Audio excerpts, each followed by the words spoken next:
Italian newspaper. The Holy Father says human fragility has the power to make us more lucid about what endures and what passes, what brings life and what kills. Also in the letter, the Holy Father addressing those working in media, emphasizing the critical role of thoughtful communication in a world connected by real-time technologies. And today, the Catholic Church honoring St. Cyril of Jerusalem, a 4th century bishop and doctor of the Church, whose writings are still regarded as masterful expressions of the Christian faith. St. Cyril is also remembered for his exhaustive biblical knowledge and his endurance in the face of misunderstanding and opposition. I'm Teresa Tomeo, and Called to Communion with Dr. David Anders starts now. What's stopping you from becoming a Catholic? Why can't women become priests? Why do Catholics worship Mary? What's stopping you? Why do I need to confess my sins to a priest? Where is purgatory in the Bible? What's stopping you? I think the Pope has too much authority. What's stopping you? You are called to communion with Dr. David Anders on the EWTN Global Catholic Radio Network. Hey everybody, welcome again to Call to Communion here on EWTN. It is the program for our non-Catholic brothers and sisters. Hey, if that is you and you've got a question about the Catholic faith, this is a great place to get that question of yours answered. And we do stick to the official teachings of the Catholic Church, so you know you're getting the real deal. Here's our phone number, 833-288-EWTN. That's 833-288-3986. Outside North America, please dial 1 and then 205-271-2985.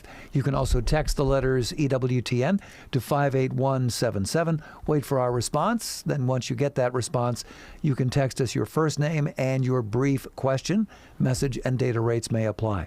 Those of you watching on TV today, your best bet is to shoot us an email, ctc@ewtn.com,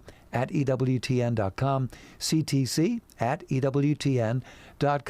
Pedro Quiles, our producer, Matt Kabinski, our phone screener, Rich Jesse handling social media.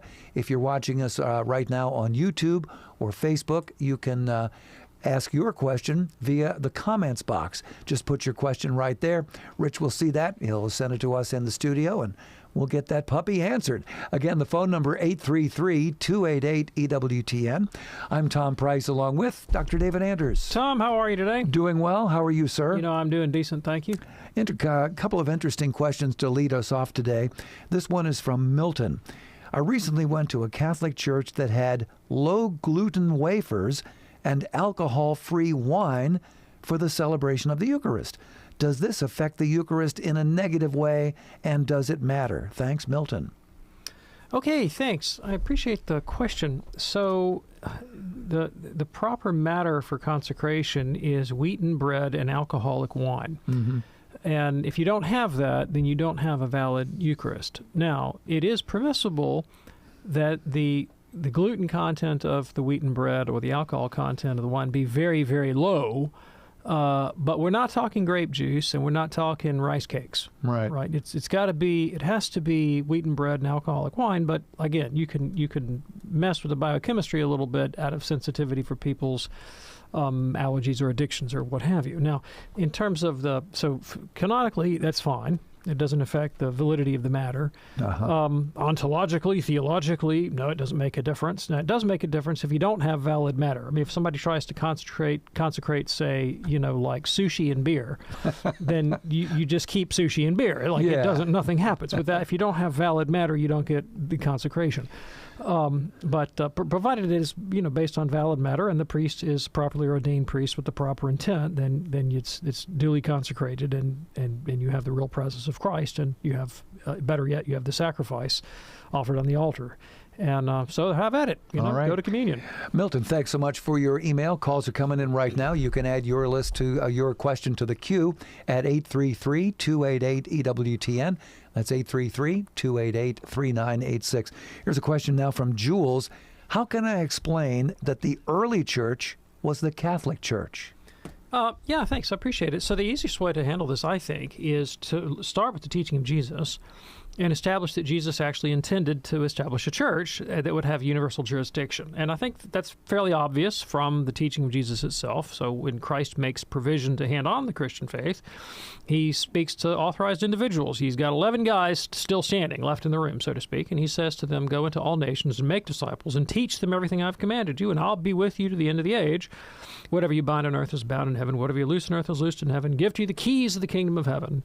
Whoever hears you hears me. Whoever rejects you rejects me. So it's pretty clear from Jesus' own teaching that he intends the faith to go to the four corners of the earth, so i.e. Catholic, universal, taught authoritatively by people that he has personally appointed who act in his stead, and to reject them is to reject him. Well, already we're beginning to sound an awful lot like the Catholic Church.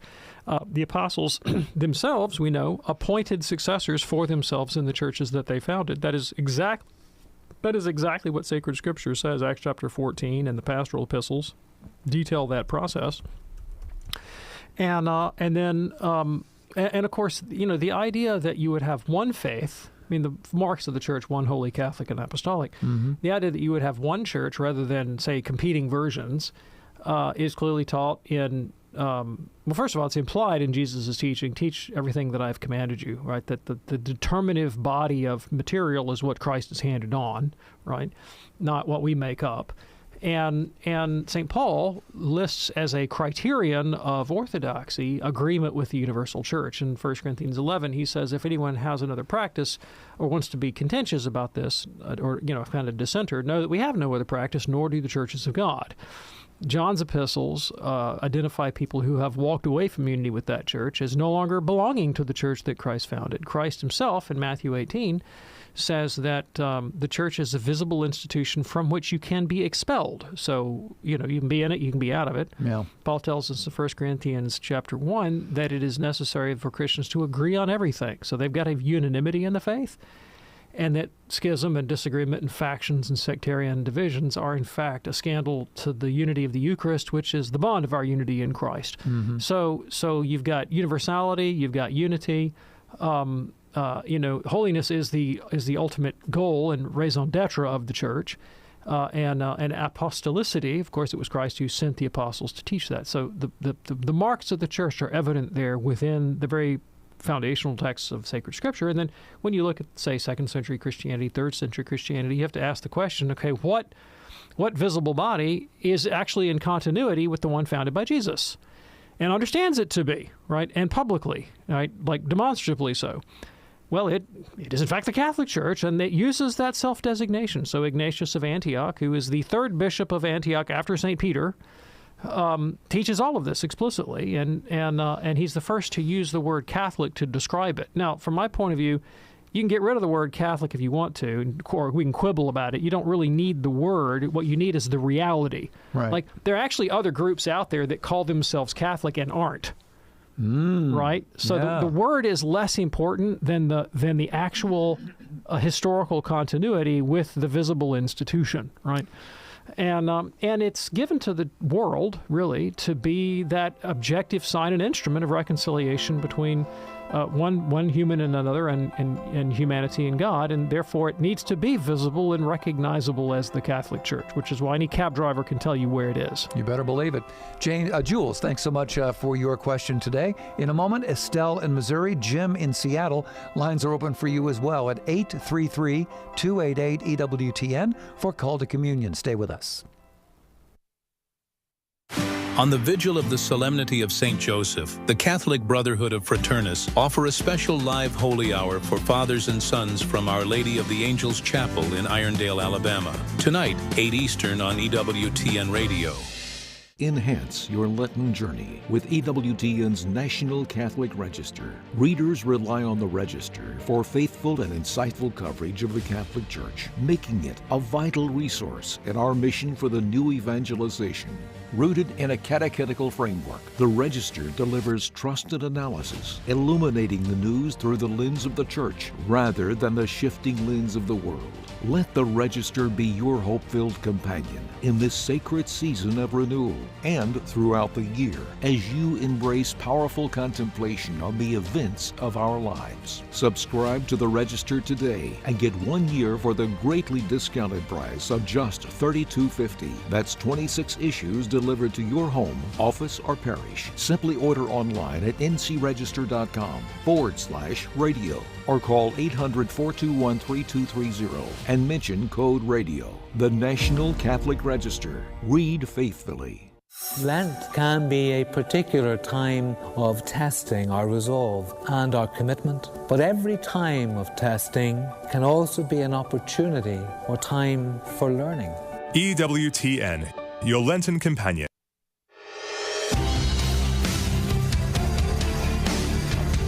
It's Called to Communion with Dr. David Anders here on EWTN. Our phone number, 833-288-EWTN. If you have a question for David, 833-288-3986. You know, Mother Angelica, our foundress, used to say, we need to be where the people are. And from that day that she said that, all the way until today, we have been trying to be on every platform pretty much that is out there, and we are certainly all over social media. All your favorite programs are available right now. One of those platforms is X, formerly known as Twitter. You can check us out. Our handle is at EWTN Radio, and remember, EWTN is everywhere. If you're ready now, let's go to the phones at 833-288-EWTN, beginning with Estelle, first-time caller from Missouri, listening on the Ave Maria radio app. Hello, Estelle. What's on your mind today? Oh, good afternoon. Thank you for taking my call, Dr. Andrews and Mr. Price. Sure. I'm calling on behalf of my son. He's a sophomore at a Benedictine school, and he has a Christology paper due after spring break, and it could be on any subject he wanted to pick, and he wanted to pick a subject he was a little confused about and wanted to learn more. So the subject is Deuteronomy chapter 20, and the charge the Israelites had from God to when they entered the Promised Land, the people around the Promised Land, they had certain restrictions, and then when they got to the Promised Land, anyone living inside the Promised Land were all to be killed. And that's a bit hard for him to understand. Yep. I'm totally with him 100% on that. His intuitions are correct and right and just, and he should think exactly the way he's thinking. And the way he's thinking is what led many of the church fathers, following the example of Jesus and St. Paul, I might add, to refuse to take those passages of the Bible at their face value, literal sense. Okay? Now, Jesus does an amazing thing with the straightforward, literal teaching of the Old Testament, something that the Old Testament itself does not suggest, but Jesus tells us is the right way to interpret it. Do you remember in Matthew chapter 19, when the Pharisees come to Christ and they say, is it lawful for a man to divorce his wife for any reason? And Jesus says, no. And they say, well, then why did Moses permit it? Because the law of Moses clearly permits divorce. And Jesus says, well, Moses permitted this because of the hardness of your heart, but it wasn't like that from the beginning. God made them male and female, and what God has joined together, let man not separate. Now, that's astonishing for all kinds of reasons, not the least of which is when you go read the command, the legislation in the book of Deuteronomy, it doesn't say anything about it being a concession or a kind of cultural accommodation to human weakness that was decided on by an intermediary, namely Moses. The whole thing is in a kind of thus saith the Lord sort of, declaration. Uh-huh. But Jesus puts some distance between God and the command, suggesting that it's actually a kind of human interpretation on Moses' part as an accommodation to human weakness.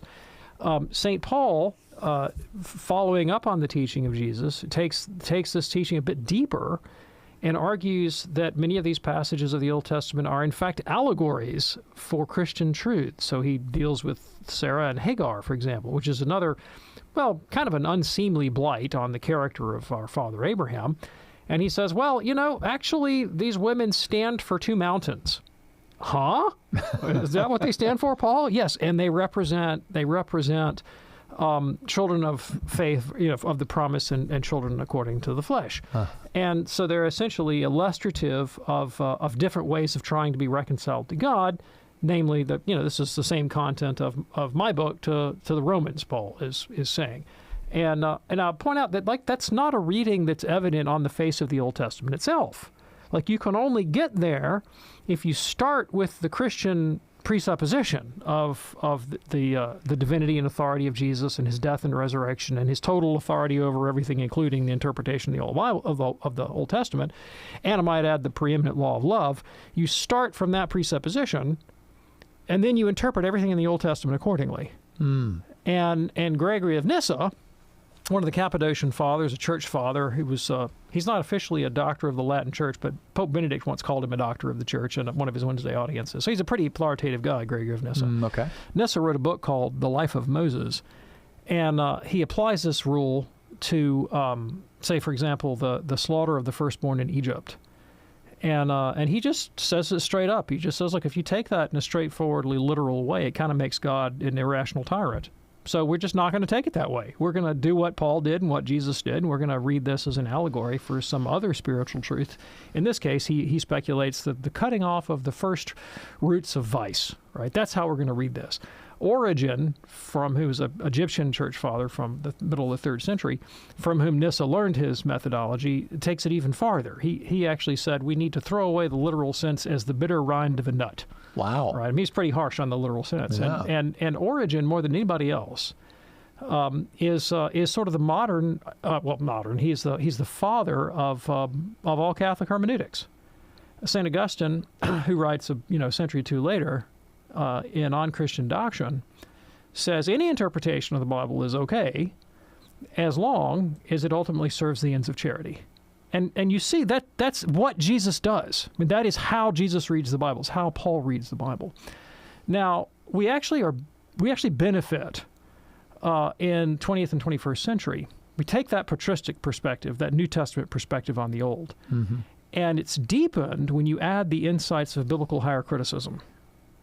All right, and what do I mean by that? Well, most higher critics, they're perfectly comfortable with the idea that many Old Testament narratives are not literal accounts of ancient history, right? That they in fact serve other purposes and were composed at different times by different people, and so, it's a commonplace among higher critics of the Bible, historians of biblical literature, that things like, the Davidic monarchy, or maybe Israelite identity after the exile, that these are the kinds of concerns that are motivating sacred writers and editors of the sacred text to craft an ancient narrative with those purposes in mind, right? And so, take, for example, the account of Deuteronomy and the conquest of the Holy Land. When you consider that the things that are written in there were probably things that happened to the Israelites, or to the Judeans, really, during the conquest, the Babylonian conquest, and to the northern kingdom during the Assyrian conquest. Their children were dashed against rocks, their wives were ravished, their young men were killed or taken off into slavery. All this kind of degradation was heaped upon the Israelites. And the psalmists write about that. And they give vent to a very natural human sentiment, which is break the teeth of the wicked, O Lord, and do to them what they've done to us. Now, I'm not recommending that we follow through on those kinds of actions, but that's a very normal and understandable response to injustice. Sure. And so you can see how, say, maybe post-exilic writers are writing that sense of grievance into narratives of events that were maybe not always purely historical.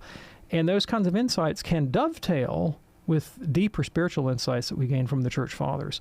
So there's a rich Catholic tradition of engaging creatively with the texts of the Old Testament that fully respects their divine authority and inspiration, that God intended them for our salvation to bring us to holiness, but that absolutely does not rest content with the straightforward, literal, historical reading the way a fundamentalist would approach it. Now, if your son is writing a paper for a Benedictine high school and he wants good sources on this, I've got one for him. And if this book is a bit on the heavy side, he can certainly find summations and YouTube videos and talks by the author that would elucidate it. The author is Matthew Ramage, and he actually teaches at a Benedictine college. He teaches a Benedictine in Kansas. Okay. And as a theology professor, he's an expert in the thought of Pope Benedict. And the book in question is The Dark Passages of the Bible. The Dark Passages of the Bible. And he is, what Ramage is doing is he's going to look at, in particular, St. Thomas Aquinas' use of patristic hermeneutics. St. Thomas Aquinas, how he engaged this patristic patrimony of biblical interpretation. And then in turn, how Pope Benedict, Cardinal Joseph Ratzinger, who would become Pope Benedict, employs patristic biblical interpretation and St. Thomas's biblical interpretation, specifically going to work on these dark passages of the Old Testament, which, if you take them literally, would seem to make God unjust or tyrannical. And anyway, I don't know a better book to do what your son wants to do than Ramage's Dark Passages. And again, if it's a bit heavy for him, there's plenty of summations and préces and YouTube videos and things like that unpack Ramage's scholarship on this. So I highly recommend that book. Estelle, thanks so much for your call on behalf of your son. We hope that is helpful information for him. And he can also go to our Podcast Central page, and that is at EWTN.com/radio. Look for the words Podcast Central. Those are all in alphabetical order, so just scroll down just a bit and you'll find Call to Communion, and there you go. Hey, that opens up a line for you right now at 833-288-EWTN. If you have a question for Dr. David Anders, 833-288-3986. Let's go to Jesse now in Lincoln, Nebraska, listening on the great Spirit Catholic Radio. Hey, Jesse, what's on your mind today, sir? Well, you were talking with a caller, like the caller before this last one, about the word Catholic. And I'm a Roman Catholic, and my wife is Ukrainian Orthodox.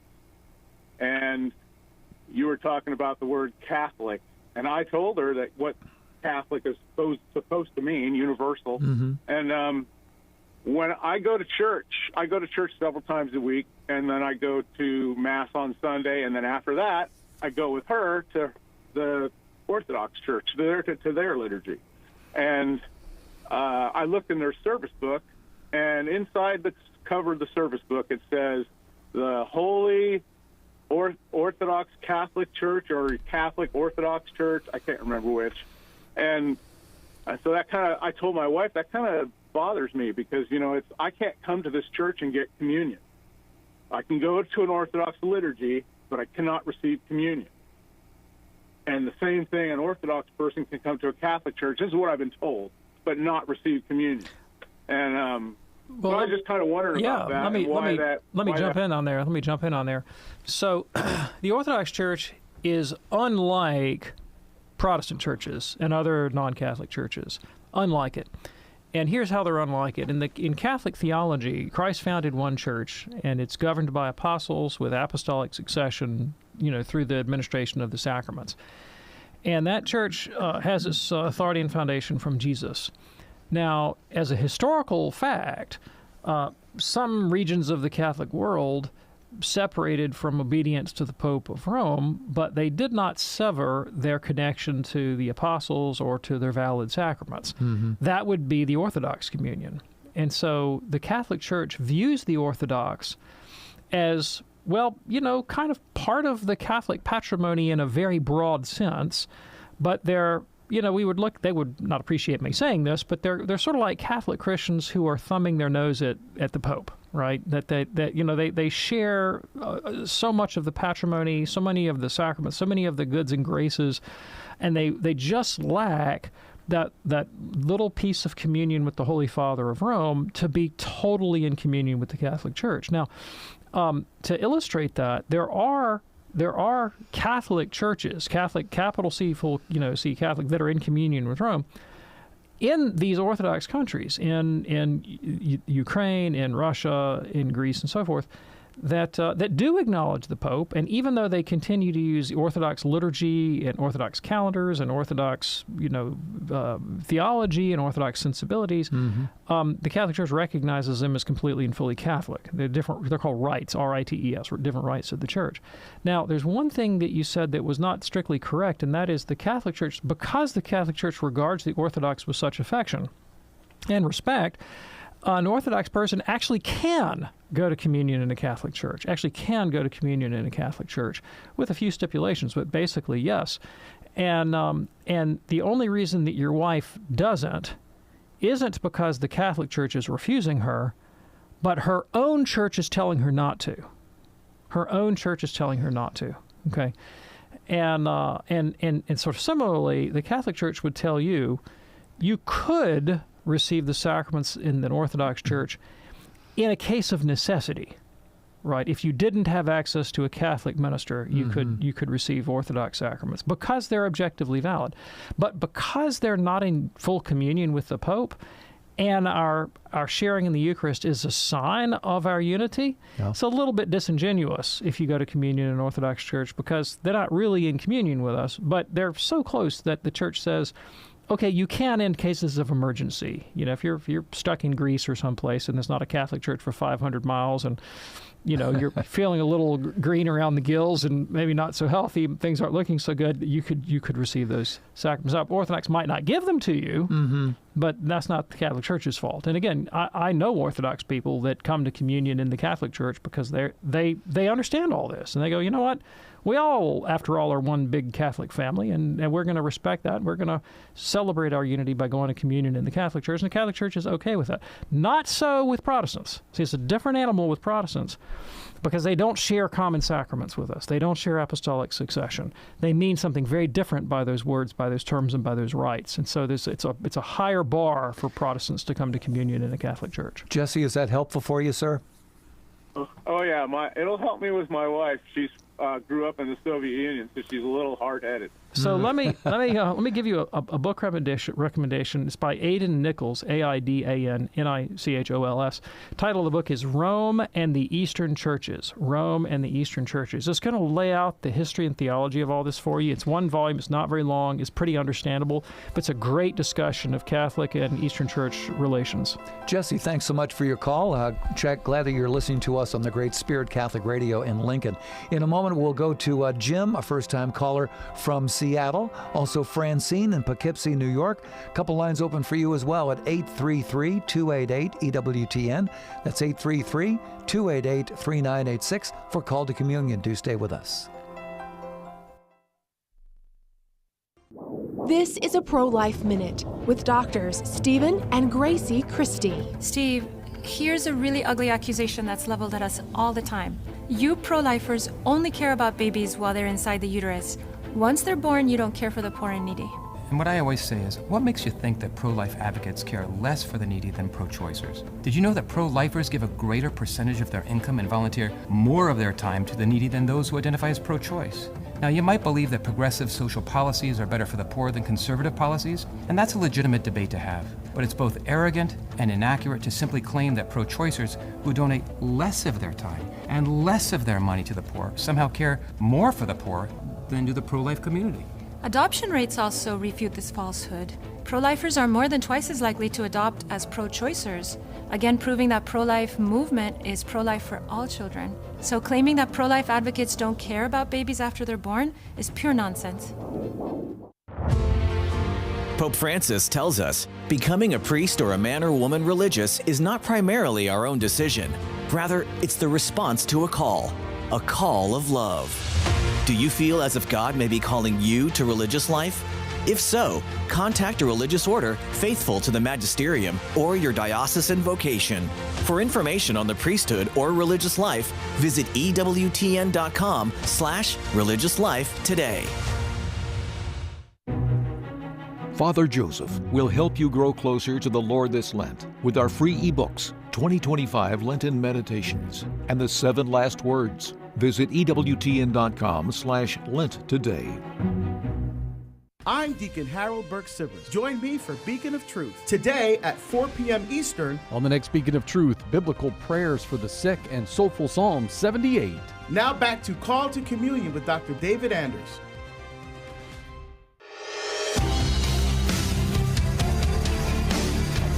Glad you're with us for a Call to Communion here on EWTN with Dr. David Anders. Our phone number 833-288-EWTN. That's 833-288-3986. I am glad to again congratulate our two great EWTN radio partners this week in Pennsylvania. Holy Spirit Radio with 2 stations serving the greater Philadelphia area, celebrating 26 years with us. Also JMJ Radio with 3 stations in the Scranton area, marking 17 years with EWTN.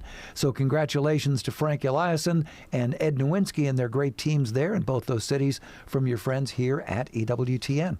Let's go now to Jim, a first-time caller from Seattle, listening on the great Sacred Heart Radio. Hey, Jim, what's on your mind today, sir? Hey, Dr. Anders, thanks for taking my call. Oh, sure thing. What can I do for you?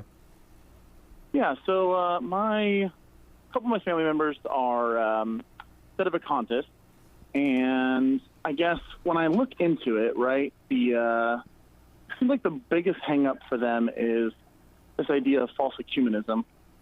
And I guess I haven't really gotten a clear definition. It's a very deep kind of, canonical law kind of situation that really implies a lot of insinuated malice or intent on behalf of the church. And I'm just trying to get like a clear argument, I guess.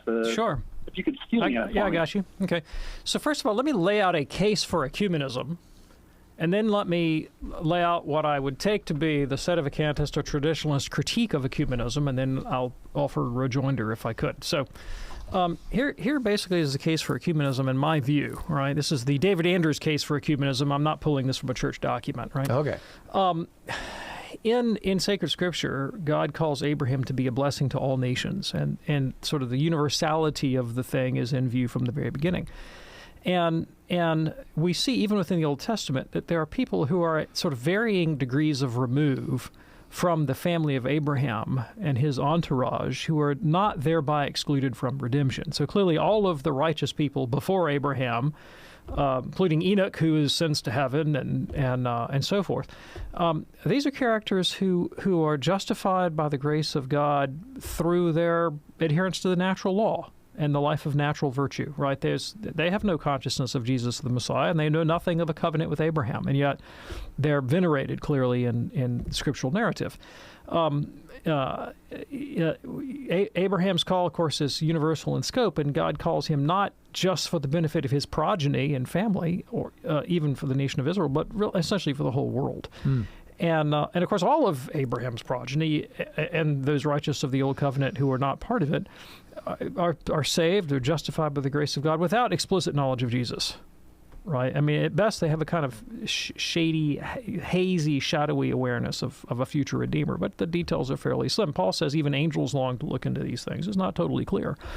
And we find other characters in Old Testament history who are clearly justified and vindicated by God, though they're not part of the household of Israel. And probably most conspicuously is Job, who's not an Israelite, but in whom there is no fault, right?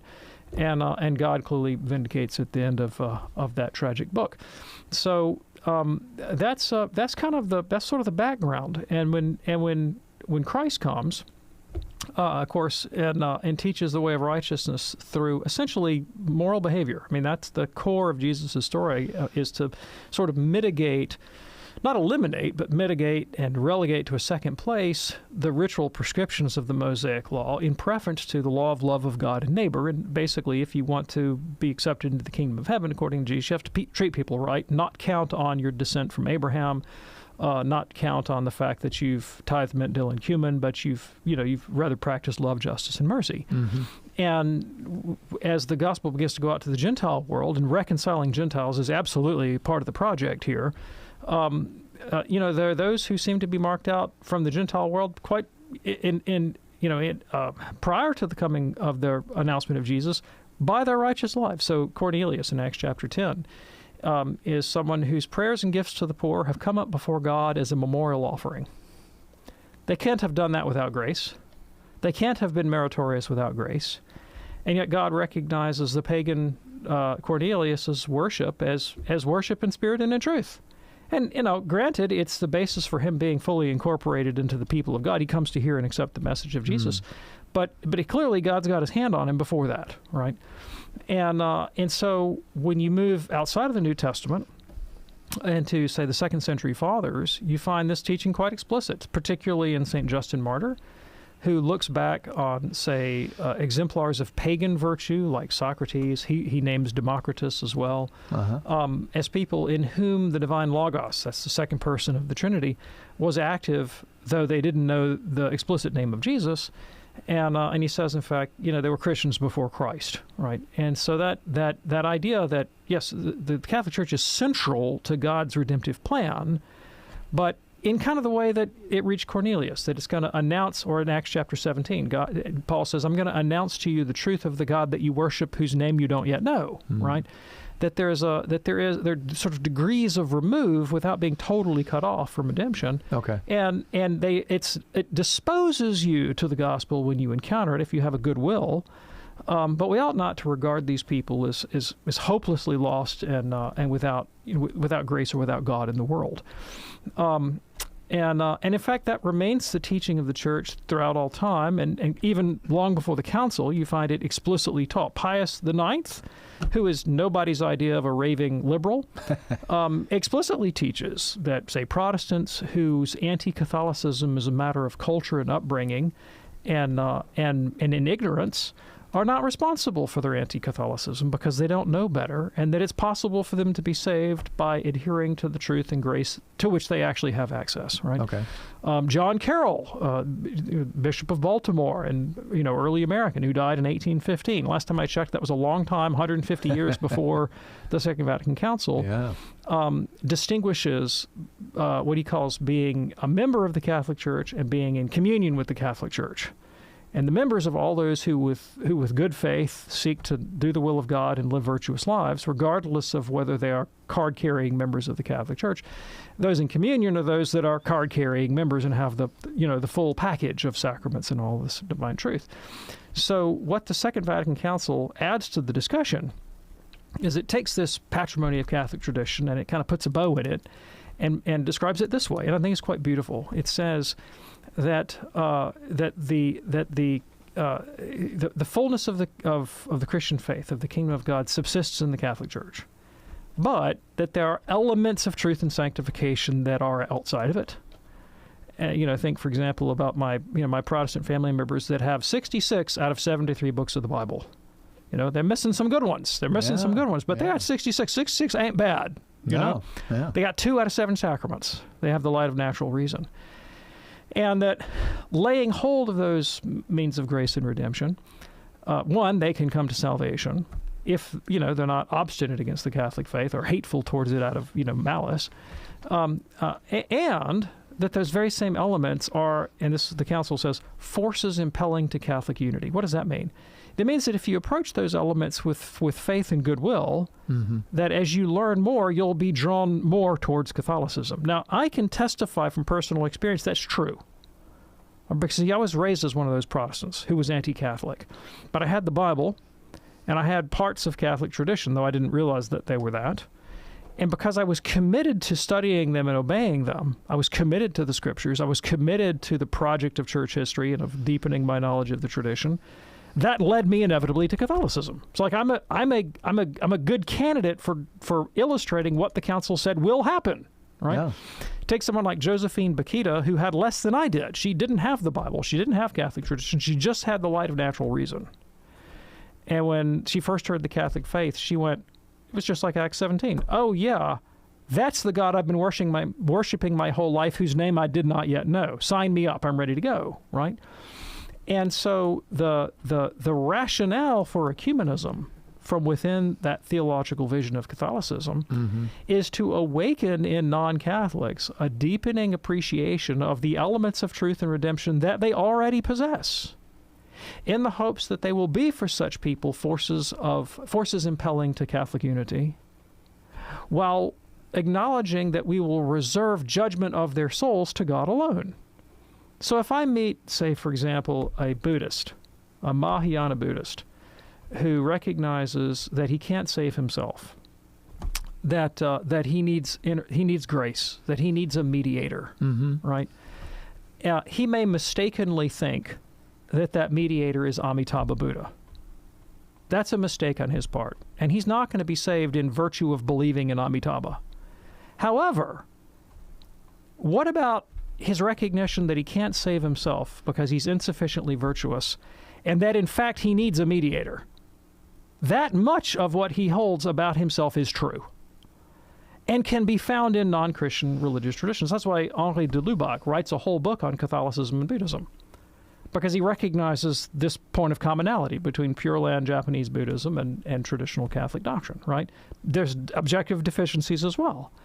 But ecumenism says, hey, let me find those points of commonality, say between a Catholic and a Hindu, or a Catholic and a Buddhist, or a Catholic and a Muslim, or a Catholic and a Protestant for that matter. Highlight those points of commonality in the hopes that they will be forces impelling to Catholic unity. Now, historically, this has worked. The proof is in the pudding. Oh, yeah. When you look at the way Catholicism has been salt and light throughout human civilization, and non-Christians have become more Christian. Their ethics have become more human, right? Their superstitions have become more muted as they have entered into dialogue with the Christian faith. And that's only been good for human civilization. You never would have gotten something like the UN Declaration of Human Rights out of, say, Genghis Khan, right? You only get it this side of 2,000 years post the atonement of the death of Christ and the spread of Christianity throughout the world, with all of its ambiguities and its faults and its missteps and its poor treatment of indigenous peoples and all that, which is terrible, and we acknowledge. We're not sidestepping that, right? Right. But nonetheless, the light of the gospel and the dignity of the human person preached by Jesus has been disseminated, right? So what's the case? What's the case if you're a traditionalist or a sedevacantist and you say, fie on all that, right? Well, there is a teaching in Catholic tradition that outside the church there's no salvation, right? It was articulated by Cyprian of Carthage in the year 250-ish after the Decian persecutions, particularly in response to the Novatianists. The Novatianists were people who said, we and we alone are the real Catholic Church, not all you liberal Catholics, because we didn't lapse during the persecution. And we certainly don't forgive people who lapsed during the persecution. We're the hardliners. We're the real McCoy. We're the Orthodox folks who keep this thing pure. And we don't mess around with this stuff, right? And so they had people that didn't lapse during the persecutions, and they wouldn't admit you if you did. Okay, right? All right. And so they separated themselves from the rest of the Catholic faithful to hold their hard-line, rigorous, moralistic position. Against them, Cyprian says, you guys have separated yourself from the love of Christ and the unity that's represented by Catholicism, and so outside the church there's no salvation. So in that story, who are the traditionalists? They're the Novatianists. The hardliners that say, we alone are pure, we alone are right, we separate from all you liberal, nasty Catholics out there. They're actually the people who are outside the church. They're the people against whom St. Cyprian is writing. But that doctrine of no salvation outside the church has been deformed and turned into a club to beat people over the head with, and it works at cross purposes to Jesus' fundamental message, which is that treating people well at the end of the day is what counts, right? And it's not because you belong to a tribe or a club or a cult, or even that you have the proper maintenance of the rituals. But ultimately, do those things serve the interests of love, which means, a very broad-minded unity with the kind of people that you're inclined by prejudice and bigotry to hate, right? That for St. Paul is the mystery of redemption, right? That these people that I thought were, nasty folks with cooties my whole life, that God actually loves them too, right? And that's why Jesus spent so much time with prostitutes and sinners and, all these terrible people, because the Pharisees, the traditionalists of his own day were thumbing their nose at them. And Jesus said, no, these people are more righteous than you, right? So the moral of all of that is that if you really want to be in the church that Christ founded, it is the broad-minded, humanistically inclined, loving Catholic Church that seeks the integral good of peoples wherever they are, and doesn't try to form itself off as a sect of Puritans apart to lord it over everybody else. Jim, we hope that's helpful for you. Thanks for checking in from Seattle. Call to Communion here on EWTN. If you're up early on a weekday morning, we'd recommend the Chaplet of Divine Mercy, which we've been airing for many, many years. You can join Catholics around the world as we recall in prayer the devotion of St. Faustina to our Lord. Do check it out each and every Monday through Friday, 5 a.m. Eastern, right here on EWTN, on the radio side of EWTN. Let's go to Francine now in Poughkeepsie, New York, listening on Sirius XM channel 130. Francine, what's on your mind today? Yes, I was just wondering about the Church's view on something. Two friends of my son, who are not Catholic, have asked him to officiate at their wedding. Now, my son is Catholic, but he's not a practicing Catholic. So I'm just wondering what the Church's take is on this. Yeah, thanks. So the Church understands that marriage is a natural institution before it's a sacramental institution, and that the state has a valid interest in regulating the natural institution of marriage, which is ordered to the replenishment of society, the procreation of children, and public morality and things like that. So the state has an interest in regulating it, and it's good for the state to have marriage laws that are respected, that govern the institution of natural marriage. And so let's say you have a Catholic justice of the peace, for example, and two atheists come to him, and they say, we would like you to officiate at our wedding. It's not going to be a Catholic wedding. It's not going to be a sacramental wedding, but we'd like you to officiate. The Catholic jurist would do well to marry them, provided that what they intended was at least a kind of simulacrum of what the Church means by natural marriage, right? He would do well to marry them, right? But he would be doing so under no pretense that this was any kind of Catholic rite. It's just a natural good of marriage, and the Church recognizes that as such. Now, it'd be a little bit different story if the two people in question were Catholics. Right? Because then the Catholic judge would know, these people really should marry in the church.